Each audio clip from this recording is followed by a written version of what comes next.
Okay, welcome to the Sports Nutrition Australia Roundtable panel. We've got our guest Jackson Peos here. No gas. And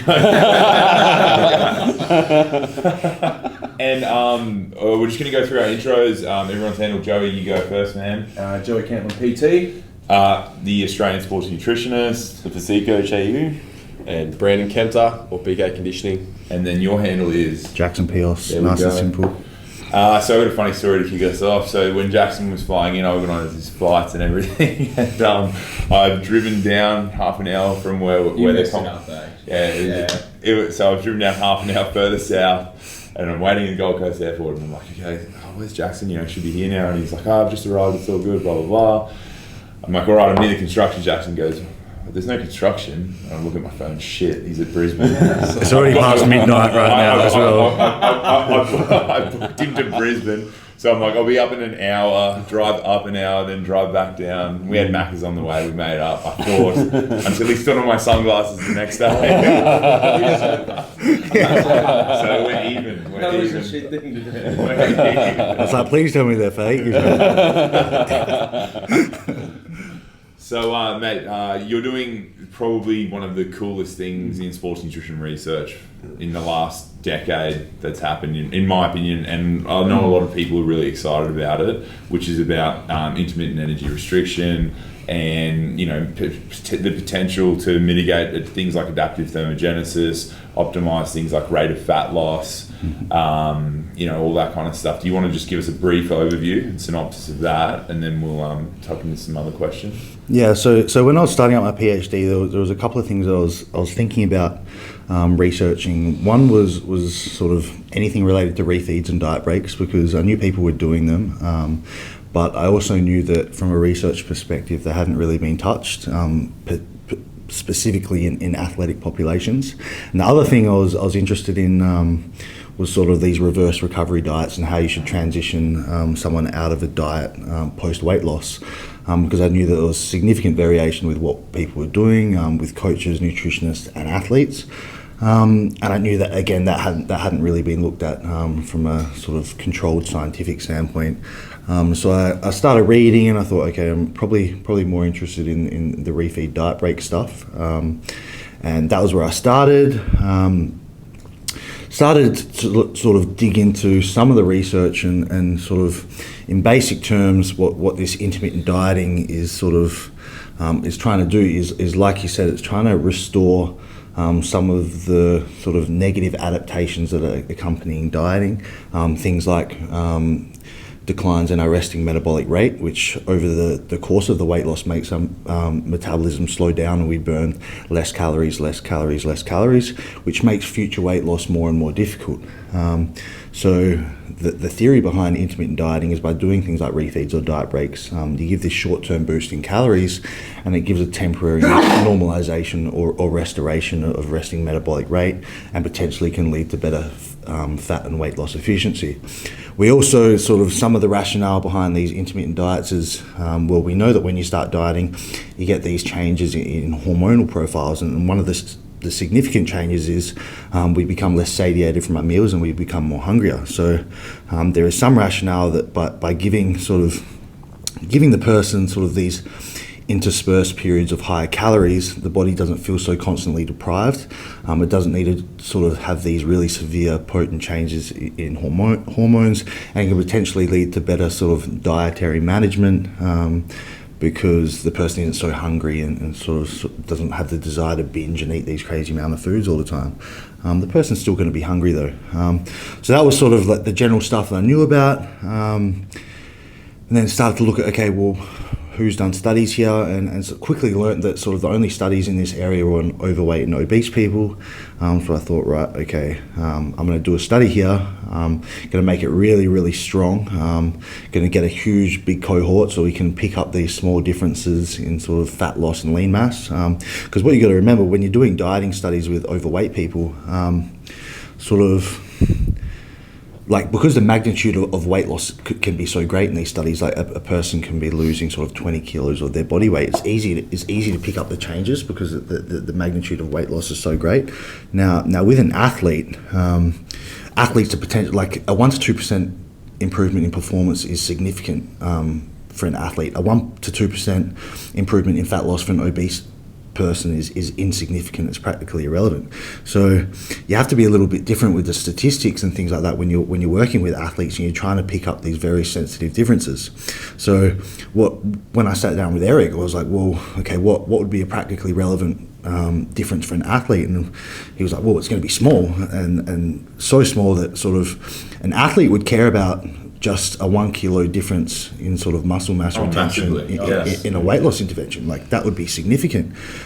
So it gets a little bit complicated with the stats, but essentially what you do, you work out the difference that you want to pick up, you run some equations, and then what we worked out is we're going to need probably at least 60 people, 60 athletes in the study to pick up these sensitive differences, and that's what made it sort of the biggest athlete dieting study that's ever happened in our country. Yeah, and I mean, the I guess the one that sort of set the standard was Matador a few years earlier, and that was really good. So, I mean, to briefly surmise, Matador is 2 weeks on, 2 weeks off, in an obese population. A 16-week dieting period for continuous people, or 16 weeks of interspersed dieting, which was 32 in total weeks.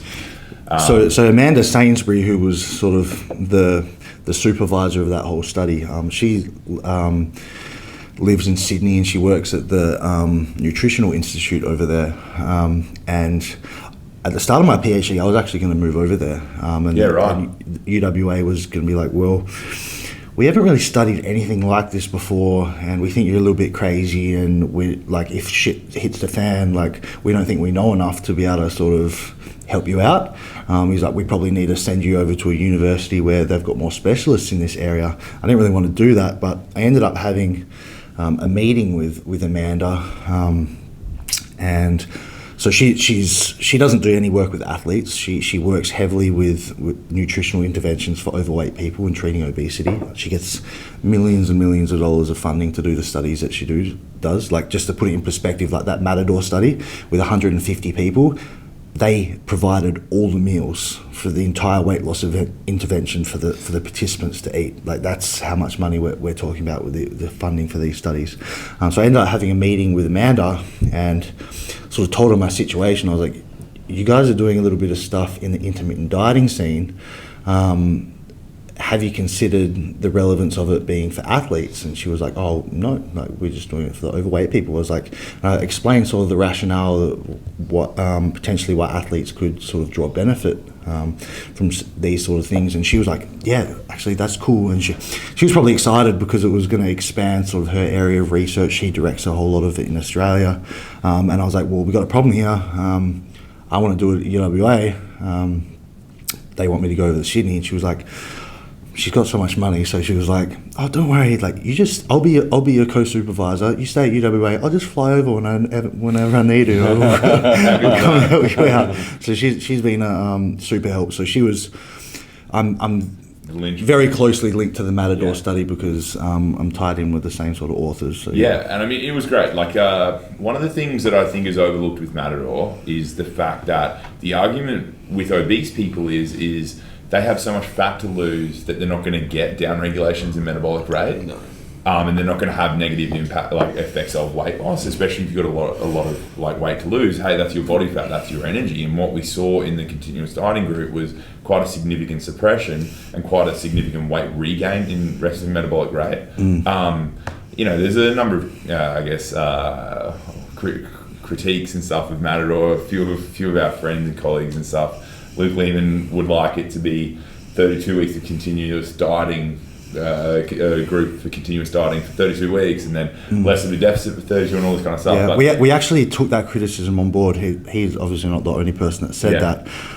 So essentially what you're referring to here is with the two groups in the Matador, their key sort of testing points were after 0 and 16 weeks in the continuous group and 0 and 32 in the intermittent. Now, that's after equating weeks in caloric deficit. But what about equating sort of after absolute time? So with my study, we've got 12 dieting weeks. So continuous group gets measured at 0 and 12. They also get measured at 15. So we give them a 3-week diet break at the end, sort of like the same sort of thing, the same sort of amount of diet breaks that the intermittent group was having. They have it in a different order, so we can compare after equal time in energy restriction, or after equal amount of dieting, and after equal sort of absolute time. Because like it wouldn't, if in Matador they showed, okay, after 16 weeks in the continuous group and after 32 in the intermittent group, intermittent looks better. But if after 32 and 32 they look the same, it was like, well, there's no benefit to the intermittent group. So that's why we're gonna measure after equal. And that takes it away. And I think what people need to understand is this is such a new area of research. Looking at controlling for nutrition with intermittent energy restriction, that it's like you're just not going to get everything covered when you're doing like your first couple of research things. But not only have you addressed that criticism, but also the NEAT component as well. So that was a big thing. It was sort of a couple of people big within the industry, like internationally, have criticised Matador, even though they've done Douglas Bag and they did weight stable feeding and all that kind of stuff, and they were measuring calorie output and resting metabolic rate, and they found changes in the groups. One of the criticisms was that adaptive thermogenesis doesn't really happen. It was the NEAT that wasn't being measured that changed, even though we had those quantifiable things. But you've accounted for NEAT in this as well, which is really cool. Yeah. So with I've spoken to Amanda about that criticism. I believe it was from Krieger, who sort of was attacking the limitation that sort of activity levels weren't managed or tracked. Which is a good point. But it's a good point, and Amanda's response to this is, does he really understand the population that we're working with in these studies? They are sedentary, heavily obese people. They aren't moving a whole lot, so we can give them step trackers, but it ain't going to show us much. That was her argument. But now for athletes, a little bit different story, because they have high physical activity energy expenditures. So to account for that, I have these accelerometers, which is sort of just like these Fitbits on steroids. They're like sort of $1,500 per device, and the athlete wears it for 7 days in a row. And I have these accelerometers that track sort of movement and speed in three dimensions. And it's pretty accurately. It's been validated in research, these accelerometers that we're using, these actigraphs. And what they can tell us is a pretty close estimation of sort of activity and energy expenditure throughout the day. So we're testing at baseline, sort of after 6 weeks of dieting, and then at the end to see sort of if there's differences in NEAT and things like that. Mm-hmm. And I mean, the controls for body comp with DEXA, resting metabolic rate with carts, and weight stable feeding has pretty much covered everything. So this will be a super, super thorough study, which will be awesome to see. I know a hot topic, and you sort of touched on it before, was the recovery diet aspect with physique competitors and athletes, or weight regulated athletes. And I know the guys all, this isn't my area of expertise, but the guys all prep people, right? We've got 3 of the most successful prep coaches in the country, especially in the last 2 years, across the natural federations, even some of the untested stuff. I know, Joey, you had a question specifically on recovery diet versus reversing or something like that. Oh yeah, I just more so want to, obviously discuss or basically give the viewers or the listeners more of an idea of, the benefits to a recovery diet versus a reverse diet, or the benefits of a reverse diet versus a recovery diet, because obviously each one has some sort of advantage in some other way versus the other one, obviously. Yeah, so it depends on the person you're working with. Yeah. So in physique circles and bodybuilding circles, this reverse diet is starting to get a bad rap. But you got to so essentially the rationale behind the recovery diet is that a bodybuilder gets down to sort of severe critical levels of body fat, where the adaptive sort of responses to energy restriction are very severe. They're potentially very susceptible to muscle losses. They're becoming more irritable. They're more susceptible to injury and illness. You typically see sort of at that point, when very lean, significant sort of reductions in anabolic hormones like IGF and testosterone. So the rationale is by recovery diet is that you don't want to spend a whole lot of time sort of just tricking up calories slowly for this athlete, because it's just going to drag out the time that they're feeling really shit. They can't perform in the gym. So the idea is that, okay, well, you want to put sort of 5 to 10% of the body weight onto the athlete quite quickly post-show. They're still going to be relatively lean, but sort of it's going to start restoring a lot of sort of those very persistent negative adaptations that are taking place. But consider this, that you've got sort of a general pop or overweight dieter. Now, they, like 5 to 10% loss in their body weight is very significant. That's a successful weight loss phase. So then why would you give them a recovery diet that puts 5 to 10% back on in sort of the month post diet? It would not make sense.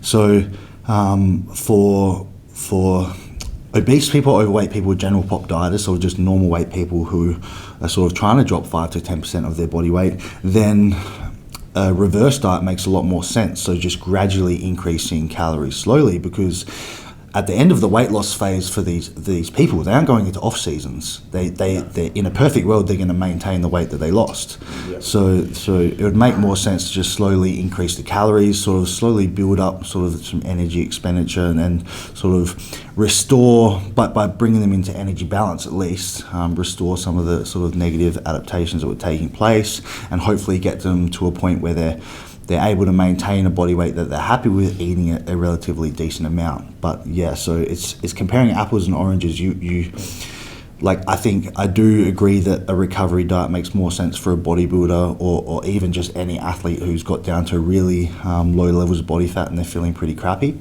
But you wouldn't advise that same thing for a normal weight dieter. Yeah, okay, sweet. And so for physique competitors, right, you know, you're working out your recovery diet, like in an ideal world, you do an RMR assessment at sort of what frequency, and would you use that then data at the post-show to then dictate the recovery diet? You could do. It's not very practically applicable to athletes. Like, how many athletes are getting their RMR measured? Not as many as they should. Yeah, okay. You want them to come to your centre, don't you? No.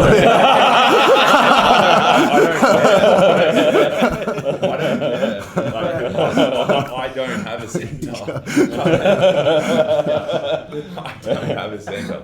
But, you know, like in terms of, if we look at the math, like for instance, we've had, in the last B season last year, there were 3 cases of what I would refer to as refeeding syndrome, not the eating disorder, but 3 reported cases of people with massive fucked electrolytes to the point where they can't walk, and like joint swelling and hospitalisation and stuff, which you could assume is from low energy availability, and then the incorrect application and intervention of things like potentially like refeeds and cheat meals and all this kind of shit, and just that influx of calories and electrolytes in the body not handling it. So that would say to me, you know, like hearing this stuff and sort of having my finger on the pulse with that side of things, that like this is something that people really should fucking be looking at a little bit more frequently. Hey, you don't have to, if you don't want to do it, then you don't have to do it, but if you're going to go down this path, it should at least be a potential consideration. Yeah, like that's probably reasonable to say for like sort of pro athletes, but for 75% of the athletes that are getting ready for shows, they ain't going to be paying $80 for an RMR test every few weeks. And when I get mine, it's going to be a lot more. It will be a lot more. The charge will be a lot more, because it's not just RMR, it's RQ as well. So specific athlete testing, it's not going to be for so RMR. Anyone listening that wants testing, you know. $2,500. Yeah. So RMR testing can be good. Like with Matador, what they did is sort of before every diet break that they did, they re-measured RMR to check the difference between sort of baseline and that reduction in sort of energy expenditure and calories would then be taken into account on sort of decreasing the diet break calories over the time to account for their adaptive thermogenesis and just a loss of tissue. Now, when we were planning the ice cap trial, my study, and I was talking with Eric, and was like, well, it would make sense to we would also measure RMR, because then we could before every diet break, because then we could really accurately gauge the caloric maintenance. And then we thought, well, if we want the results of this study to be sort of usable by athletes and practically applicable, it wouldn't make too much sense for us to sort of to use sort of a protocol that requires RMR testing every 3 weeks, because athletes just aren't going to be doing that. And that's one of the reasons why Eric advises sort of with his evidence-based recommendations of bodybuilding, his protein intake is gauged by sort of lean body mass calculations. And we also thought, well, not all athletes are getting accurate measurement of their lean body mass, so how about it's going to be a little bit less accurate, but let's just give them a protein dose per kilo of absolute body weight. So with the considerations with the study that we're doing, we were trying to make sure that things were sort of, we were making a protocol that an athlete could read about and go, okay, I'm going to do this, and it doesn't require a whole lot of resources and financial sort of investment from them. Now, so what we did is okay, well, you're probably asking, how do you work out how many calories to give them on their diet break? Now, we have something in Australia called the dietary reference indices. And what they do is they have a number of prediction equations. It's not like a mule or anything like that, but we've been using those. And each diet break, we've just been accounting for the loss of tissue. So we've used an equation that sort of accounts for a loss of fat mass and some fat-free mass. And we're using a little prediction figure for some adaptive thermogenesis, which is sort of like the decrease in energy expenditure that's not accounted for by loss in body weight. And we're using these equations, and I was nervous with using them at the start because I was like, fuck, these aren't going to work for everyone. But strangely enough, people have been staying pretty body weight stable during their diet break weeks, which tells me we're probably pretty close with our caloric maintenance estimations, which is a really good sign because it tells us, okay, athletes don't need to go get RMR tested every 3 weeks. They can still do this, and they can be pretty close to bang on. Yeah. Man, I had a question to start with, since we mentioned Jackson and then Gas, and I was like, Gaston, Sleeping Beauty, and then I'm thinking Jackson standing on a table building his army of everyone singing and chiming on, and then I thought about it. Is there a question coming or? I was actually thinking I never got to my question. Right. So this is a lead into it. And then I thought a little bit more about what we were speaking about, we touched on yesterday, and you and I talked about a little bit last night when we were watching Sleeping Beauty in our chill little hotel room. You're 24, and I'm sort of picturing, Jackson marching his army to a kill the beast sort of thing. How hard is it for you to be able to get these studies actually done and put together and published in Australia, presenting towards a board? I know it's a difficult thing. I think a lot of people don't realise that's pretty fucking hard work. You are on the money, man. So I told you there was a point to it. Yeah, that's a very good we took the I don't know what Sleeping Beauty had to do with it. So in a perfect world, when you're going to do a PhD, your supervisors would be like, okay, so what do you want to study? That's not how it happens in the real world. It's a very political in universities, particularly in Australia. Now, they want you to study what they've been studying for the last 10 years because the professors are quite knowledgeable with these areas of research. They probably already sort of bought a lot of the machines and sort of the equipment that they need to run these sort of studies. So they like to just stay within their circles and continue sort of the research that's already happening within the department. Now, we've never had an athlete dieting study happen at UWA. And so when I was telling my supervisor what I want to study, he was like, oh, yeah, we probably don't want to do that. Let's do something else. Let's do beetroot juice or something like that. I was like, well, no, we've been studying beetroot juice for 10 years. I'm not very passionate about that. This is the stuff that I want to study. And the supervisor's like, well, we haven't really studied anything like this before.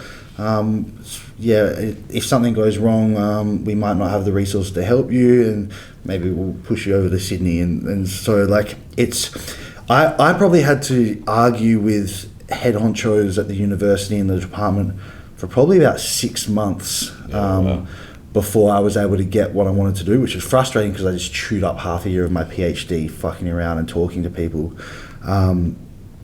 And I finally got to a point where I was in a meeting and they were like, oh, we just don't know enough about this stuff. And I said to them, I was like, hold up, I'm supposed to be the specialist here. Like Yeah. I'm the one that's going to be able to I'm learn Gaston. all this. Yeah. And I was beast. like, I don't want to have to sort of depend on you. Like I'm confident in my abilities to learn this stuff, and I had already had sort of connections with Eric and guys like that, Yeah. and I was like, I think I'm well connected enough to be able to solve my own problems, and they sort of took a chance on me. They were a little bit nervous, but it's very hard to get your own way in universities in Australia, and to study something that hasn't been studied before is even harder, because like you got to understand that the uni's they're putting money in you, they're investing in you, they give you money for their budget, they give you money for a scholarship or something like that.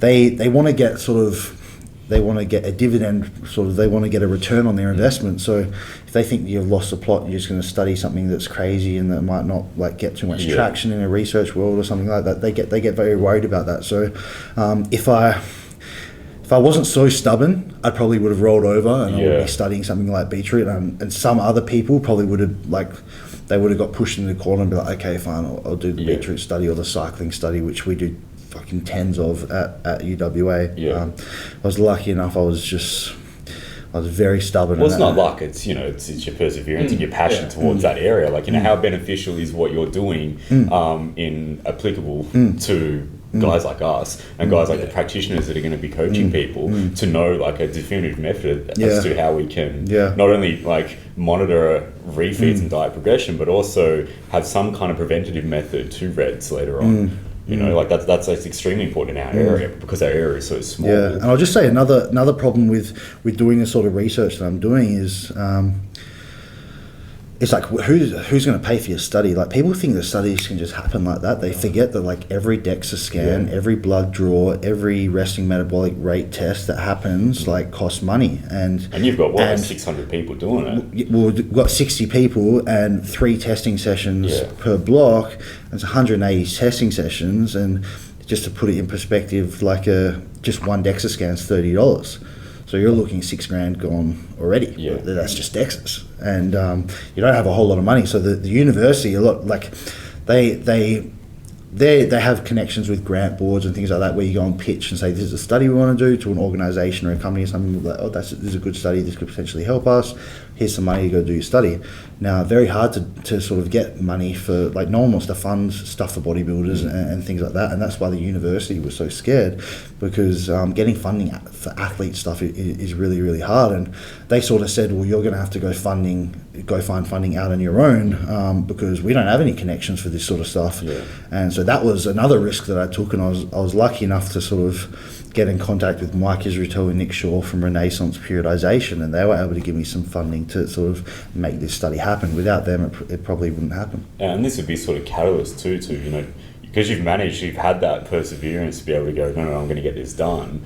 Now that there's one that's actually kicking off that is more specific, I believe personally, and I'd like to know your opinion of how that will translate to more and more just beginning to slowly happen. So it's absolutely going to start trickling over. I've already had my supervisors sort of, because it's not common for a PhD candidate to publish in their first year. Yeah, I published twice, and the supervisors, like, they don't understand the scene that we're in, but like, how are you getting these publications like in your first year? Like, this is not normal. Now, all of a sudden, I've got my supervisors that, because what happens is you have your undergrad, then you have to have, before you can go into PhD, you have to do your honours degree, which is research experience, sort of like a mini study. Now, I've got supervisors pushing their honours students towards me, so I'll become their supervisor, which is good because it means that we can get more sort of researchers, young kids sort of starting to bring attention to this area. Yeah.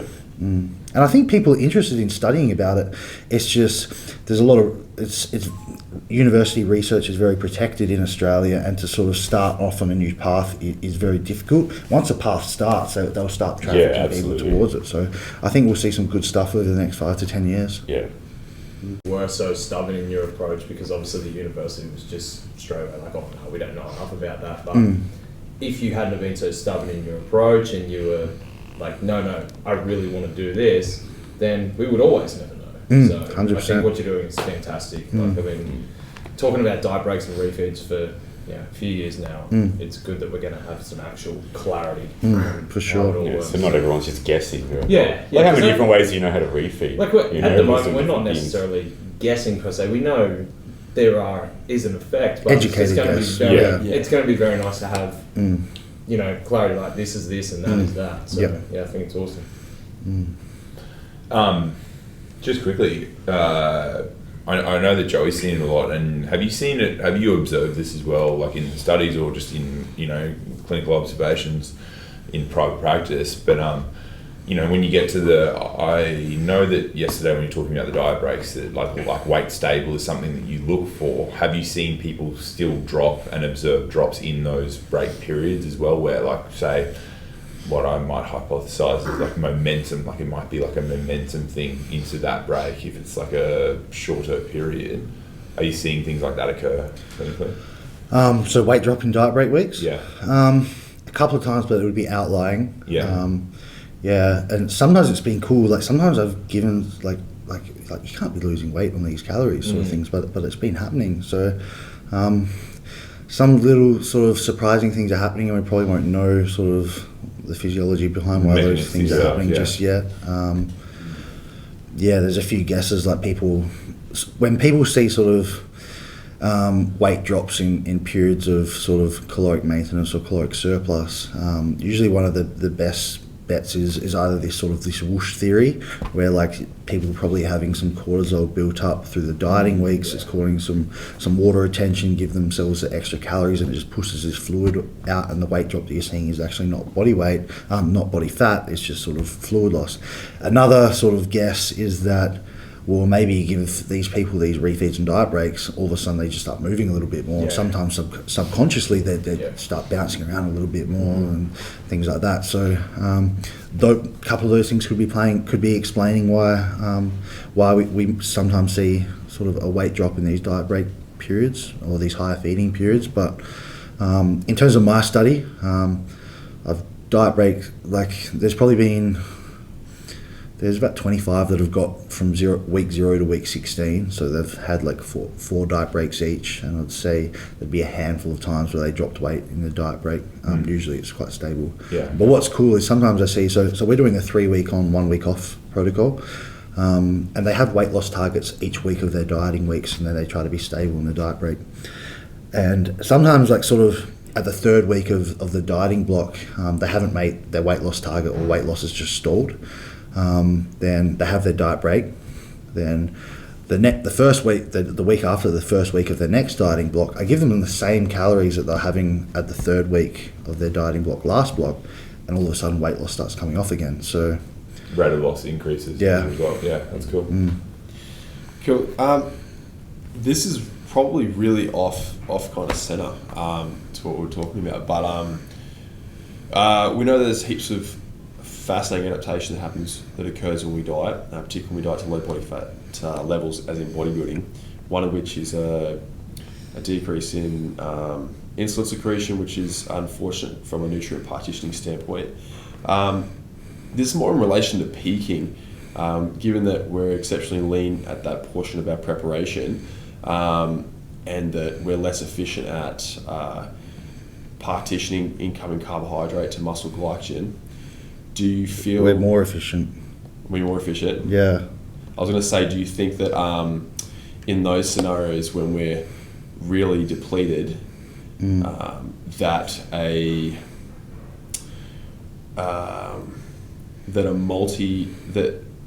would be logical, at least, to approach a peak, this is a blanket statement,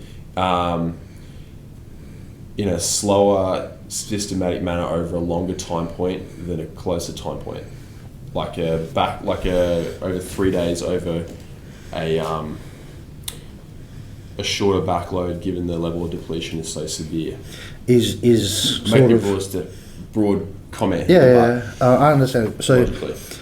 is the primary goal just restoring glycogen? It's not like sort of reversing negative dieting adaptation? The primary goal is exactly that: maximize glycogen synthesis to promote muscle fullness. Yeah, okay.